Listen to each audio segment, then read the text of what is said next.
지켜봐도 보이지 않고 막혀버린 삶의 현실들 가슴 속에 시린 눈물과 두려움에 지쳐버린 내 삶 아픔 속에 서 있는 내게 안타까워 손 내미시네 눈을 뜨니 주님 계시네 나를 안고 내 길로 날 인도하시네 지금 이 자리에서 주를 바라보며 지금 이 자리에서 주가 영광 받으시도록 주께 승복하리라 주께 나가리라 지금 이 자리에서 살아내리라. 제25장 이스라엘이 시딤에 머물러 있더니 그 백성이 모압 여자들과 음행하기를 시작하니라. 그 여자들이 자기 신들에게 제사할 때에 이스라엘 백성을 청함에 백성이 먹고 그들의 신들에게 절함으로 이스라엘이 바알보올에게 가담한지라. 여호와께서 이스라엘에게 진노하시니라. 여호와께서 모세에게 이르시되 백성의 수령들을 잡아 태양을 향하여 여호와 앞에 목매어달라. 그리하면 여호와의 진노가 이스라엘에게서 떠나리라. 모세가 이스라엘 재판관들에게 이르되 너희는 각각 바알보올에게 가담한 사람들을 죽이라. 이스라엘 자손의 온 회중이 회막문에서 울 때에 이스라엘 자손 한 사람이 모세와 온 회중의 눈앞에 미디안의 한 여인을 데리고 그의 형제에게로 온지라. 제사장 아론의 손자 엘르아살의 아들 비느하스가 보고 회중 가운데에서 일어나 손에 창을 들고 그 이스라엘 남자를 따라 그의 막사에 들어가 이스라엘 남자와 그 여인의 배를 꿰뚫어서 두 사람을 죽이니 연병이 이스라엘 자손에게서 그쳤더라. 그 연병으로 죽은 자가 24,000명이었더라. 여호와께서 모세에게 말씀하여 이르시되 제사장 아론의 손자 엘르아살의 아들 비느하스가 내 질투심으로 질투하여 이스라엘 자손 중에서 내 노를 돌이켜서 내 질투심으로 그들을 소멸하지 않게 하였도다. 그러므로 말하라. 내가 그에게 내 평화의 언약을 주리니 그와 그의 후손에게 영원한 제사장 직분의 언약이라. 그가 그의 하나님을 위하여 질투하여 이스라엘 자손을 속죄하였음이니라. 죽임을 당한 이스라엘 남자 곧 미디안 여인과 함께 죽임을 당한 자의 이름은 시므리니 살루의 아들이요 시므온인의 조상의 가문 중 한 지도자이며 죽임을 당한 미디안 여인의 이름은 고스비이니 수르의 딸이라. 수르는 미디안 백성의 한 조상의 가문의 수령이었더라. 여호와께서 모세에게 말씀하여 이르시되 미디안인들을 대적하여 그들을 치라. 이는 그들이 손수로 너희를 대적하되 부올의 일과 미디안 지휘관의 딸 곧 부올의 일로 염등이 일어난 날에 죽임을 당한 그들의 자매 고스비의 사건으로 너희를 유혹하였음이니라.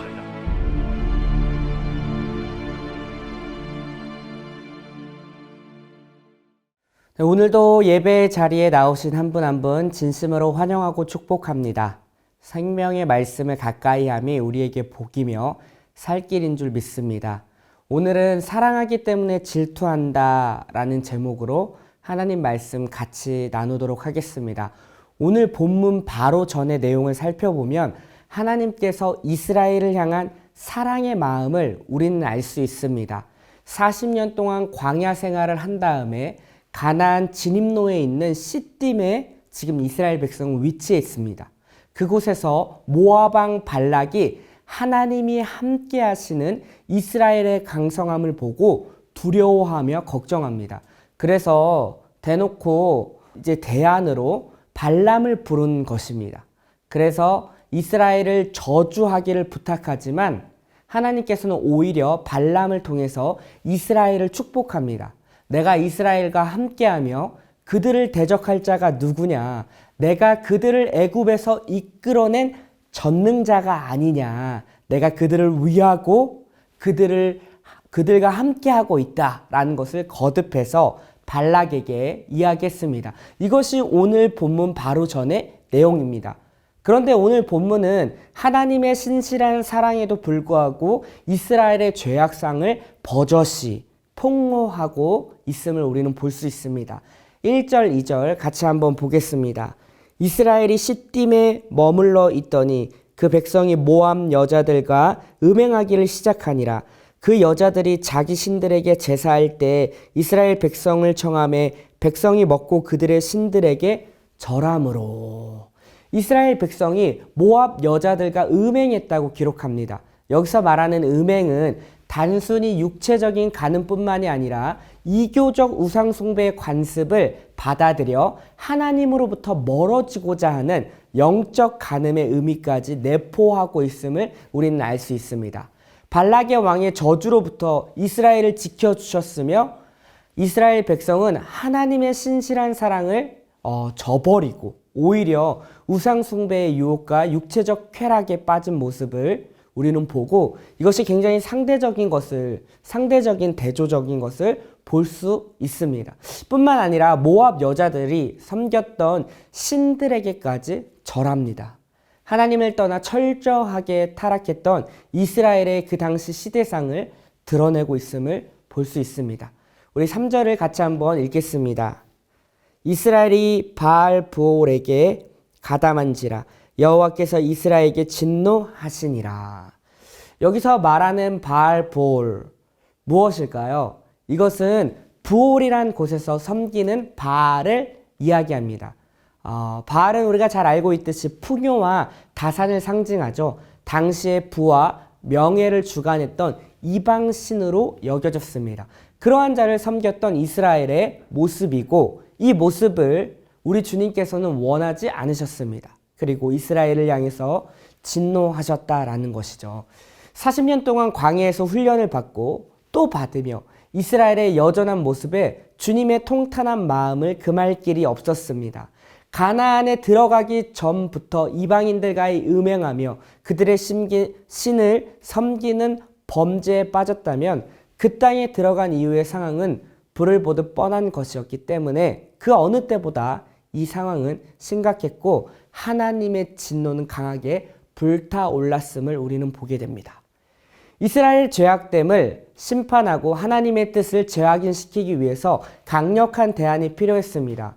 백성의 지도자들과 바알 부올에 가담한 자들에 대한 심판이었다라는 것입니다. 그럼에도 불구하고 여전히 변화되지 않는 모습들을 나타내고 있음을 보게 됩니다. 6절입니다. 이스라엘 자손의 온 회중이 회막문에서 울 때 이스라엘 자손 한 사람이 모세와 온 회중의 눈앞에 미디안의 한 여인을 데리고 그의 형제에게로 온지라. 이스라엘 자손의 온 회중이 징계를 당한 후 자기들의 잘못을 뉘우치고 하나님의 징계를 거두어 줄 것을 호소하며 지금 눈물을 흘릴 때 이스라엘 한 사람이 모세와 미디안 한 여인을 데리고 형제들에게 온다라는 것이죠. 여기서 두 남녀는 뒤에서 나오겠지만 시므리와 고비스이고 각각 시므온 지파의 지도자였고 미디안 가문의 수령이었습니다. 이들의 음행 사건은 은밀한 중에 진행된 것이 아니라 모세와 이스라엘 모든 사람 눈앞에서 진행되었다라는 것이죠. 연병으로 인해 온 이스라엘이 눈물바다가 된 그 시점에서 백성의 지도자가 공개적으로 음행하는 장면이야말로 이스라엘이 얼마나 영적으로 타락했는지를 보여주고 있는 것입니다. 육체의 욕심을 이기지 못하고 이방 여인을 이스라엘의 진까지 데려오는 하나님 앞에서 방자하기 그지없는 죄를 범하는 장면입니다.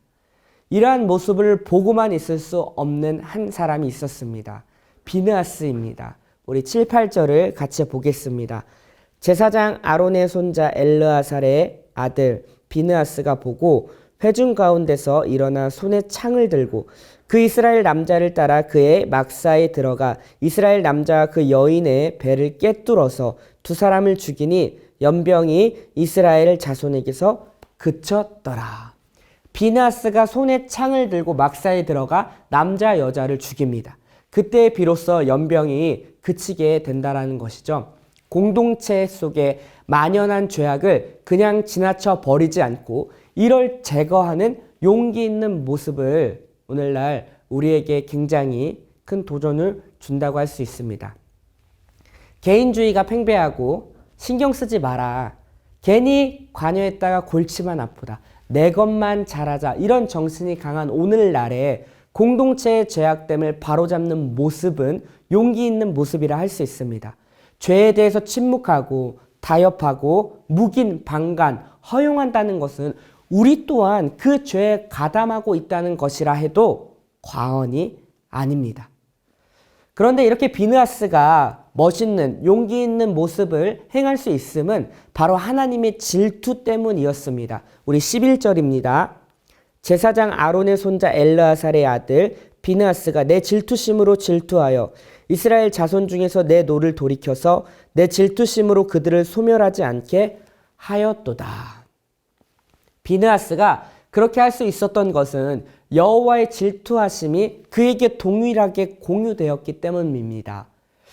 여러분, 질투는 왜 일어날까요? 사랑하기 때문에 일어납니다. 제가 질투라는 내용이 나오면 꼭 드는 예가 있는데 제 아내와 이제 여행을 하고 돌아오는 길에서 기차를 타고 오는데 너무나도 즐거운 여행이었습니다. 근데 아내가 핸드폰을 보고 계속 웃는 거예요. 또 왜 웃지? 라고 봤는데 처음에는 그냥 아내가 이제 웃는 모습이 저는 보기 좋았죠. 근데 계속 핸드폰만 보고 웃길래 뭐지 하고선 저도 같이 봤습니다. 근데 같이 봤더니 그 안에 누가 있냐면 바로 강다니엘이 있는 거예요. 그래서 아내가 이렇게 보여주더니 멍뭉이처럼 귀엽지 않냐고. 처음에 귀엽네 라고 이렇게 했지만 계속 보고 또 웃고 웃는 그런 모습이 저한테 계속 거슬린 거예요. 그래서 제가 결국은 아내한테 이제 화를 내고 말았습니다. 자, 보세요. 제가 지금 아내한테 화를 내는 이유가 무엇일까요? 아내를 사랑하기 때문에 그 강다니엘, 이름도 다니엘이에요. 강다니엘에게 질투를 한 것이죠. 사랑하지 않는다면 질투를 하지도 않습니다. 제가 사랑하는 아내가 저만을 바라봐 주기를 원하는 것은 결혼이라는 언약 관계에 있는 자에게 마땅히 요구해야 할 모습이라고 할 수 있다는 것이죠. 마찬가지입니다.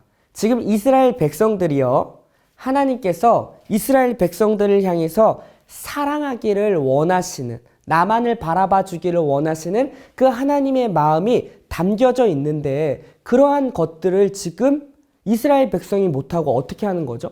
이방 나라의 신을 섬기고 있는 모습이다라는 거예요. 제가 만약에 우리 아내 대신 엉뚱한 여자를 취하고 있는 모습을 저희 아내가 봤을 때 잘하고 있네 라고 하면 이게 정상적인 관계일까요? 정상적이지 않죠. 화를 내거나 아니면 소리를 쳐서라도 돌이키게 하는 것이 정상적인 모습입니다. 마찬가지요. 하나님께서 이스라엘 백성들을 향해서 이렇게 하는 이유는 이스라엘 백성을 사랑하기 때문입니다. 그렇기 때문에 이러한 모습들이 나타난다라고 할 수 있는 거죠.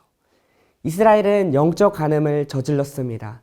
하나님을 떠난 우상을 숭배했고요. 이것이 영적 간음이었어요. 하나님만을 사랑해야 할 이스라엘이 다른 신을 섬기는 것 자체가 부부가 아닌 다른 이성을 취하는 모습과 똑같기 때문입니다. 오늘 본문의 모습은 오늘날 우리의 모습과 별반 다르지 않습니다.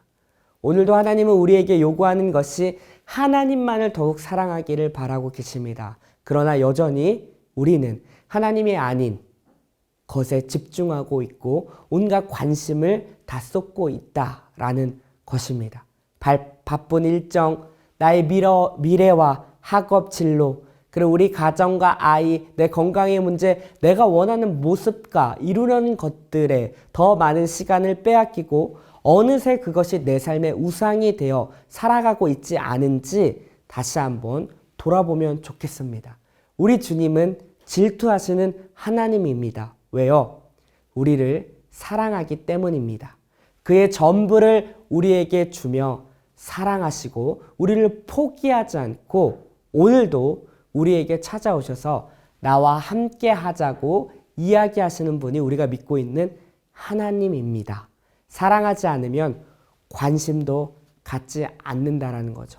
오늘도 여전히 유효하며 우리를 부르고 계시고 우리를 사랑하기를 원하시며 그 우리에게 하나님 한 분만을 사랑하기를 바라고 계시는 그 주님의 음성 앞에 기꺼이 반응하며 그 주님과 함께 동행하며 승리하는 우리 모두가 되기를 주님의 이름으로 축복합니다.